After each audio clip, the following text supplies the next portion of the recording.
அரியலூர் மாவட்டத்திலே பிறந்து இன்னைக்கு போக்குவரத்துறை அமைச்சராக இருக்கக்கூடிய அண்ணன் சிவசங்கர் அவர்கள் ஒரு பண்பான குடும்பம். உங்கள் குடும்பத்தை பற்றி எனக்கு நன்கு தெரியும். ஆனால் இப்படி ஒரு குடும்பத்திலிருந்து ஒரு அமைச்சராக இருக்கிறீங்க. உங்கள் முன்னாடி ஒரு மேடையில் ஒரு நாய் ஒரு கட்சி தலைவரை ஆபாசமாக பேசுது. நீங்கள் வேடிக்கை பார்த்துங்க. அந்த ஒரு பதவிக்காக நீங்கள் எவ்வளோ கூனி குறுகி நிற்க வேண்டியதாக இருக்குது. அசிங்கமாக இல்லை. அரியலூர் மாவட்டத்திலிருந்து நான் உங்கள் புல்லட் பாஸ்கரன். ஒரு 2 நாட்களுக்கு முன்பு அரியலூர் மாவட்டத்தில் திமுகவுடைய பெரியாரின் பக்கம் 21 கொள்கை பரப்பு கூட்டம் நடந்ததுன்னு நினைக்கிறேன். இது என்ன கூட்டம்னு தெரியல. அந்த கூட்டத்திற்கு இந்த சிவாஜி கிருஷ்ணமூர்த்தியா கருணாநிதியா ஏதோ ஒரு நாய் ஒன்று, திமுக ஆபாச பேச்சாளர், அந்த நாய் வந்திருந்தது. அந்த நாய் எனது உயிர் நாடிய தமிழகத்தின் ஏழை தாய்மார்களின் மூத்த பிள்ளைய அருமை அண்ணன் அண்ணாமலை அவர்களை ஆம்பளையும் இல்லை பொம்பளையும் இல்லை பொட்ட அப்படின்னு பேசிட்டு போயிருக்கிறான் அந்த நாய். அவர் ஆம்பளையா என்னங்கிறத நிரூபிக்கணும்னா பக்கம் 21 படி இருக்கணும். நீ ஆம்பளையா என்னங்கிறது தெரியல. காரணம் திமுகவுடைய கொள்கை. வீட்டில் அதிகமாக கொள்கை பரப்பு செயலாளர்கள் வந்திருப்பாங்க, கொள்கையை சொல்லியிருப்பாங்க, பக்கம் 21 சொல்லியிருப்பாங்க. தம்பி கிருஷ்ணமூர்த்தி, வாடகவாய நாயே, உனக்கு தெளிவாக ஒரு விஷயம் சொல்கிற. உன்னுடைய கருத்தியலை நீ எப்படி வேணாலும் பேசு.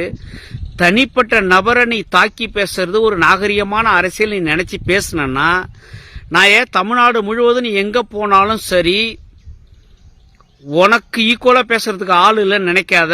அதெல்லாம் நிறைய பேர் இருக்கும், லட்சம் தொண்டர்கள் இருக்கும், பல்லாயிரம் பேச்சாளர்கள் இருக்கிறோம். நாகரிகம் கருதி கொஞ்சம் அளவாக பேசுகிறோம். அரியலூர் மாவட்டத்திலே பிறந்து இன்னைக்கு போக்குவரத்துறை அமைச்சராக இருக்கக்கூடிய அண்ணன் சிவசங்கர் அவர்கள் ஒரு பண்பான குடும்பம். உங்கள் குடும்பத்தை பற்றி எனக்கு நன்கு தெரியும். ஆனால் இப்படி ஒரு குடும்பத்திலிருந்து ஒரு அமைச்சராக இருக்கிறீங்க. உங்கள் முன்னாடி ஒரு மேடையில் ஒரு நாய் ஒரு கட்சி தலைவரை ஆபாசமாக பேசுது. நீங்கள் வேடிக்கை பார்த்துங்க. அந்த ஒரு பதவிக்காக நீங்கள் எவ்வளோ கூனி குறுகி நிற்க வேண்டியதாக இருக்குது. அசிங்கமாக இல்லை? அரியலூர் மாவட்டத்தில் தான் நீங்களும் பிறந்தீங்க சொல்கிறதுக்கு உங்களுக்கு வெக்கமாக இல்லை? கேவலமாக இல்லை? உங்கள் மானம், வெக்கம், சூடு, சொரண, வீரம் எல்லாம் செத்து போச்சு இல்லை திமுகவுக்கு போனோடனே? அண்ணா, மேடை பேச்ச இந்த மேடையில் இருக்கும்போது யார் யார் எப்படி பேசணும் என்பதை சொல்லி கொடுத்து மேடையில் ஏற்றுங்க. அடுத்த மீட்டிங்க்கு அரியலூர் மாவட்டத்திற்கு உங்கள் நாய், வாடகை வாய நாய் வராது, வந்து பார்க்கட்டும். சவால் விடுறோம். அரியலூர் மாவட்டத்தில் அந்த சிவாஜி கிருஷ்ணமூர்த்தியா கருணாநிதி ஏதோ ஒரு நாயின்னு இருக்குது. அந்த நாயை ஒரு மேடையில் இனி வரும் காலங்களில் நீ ஏறிடு.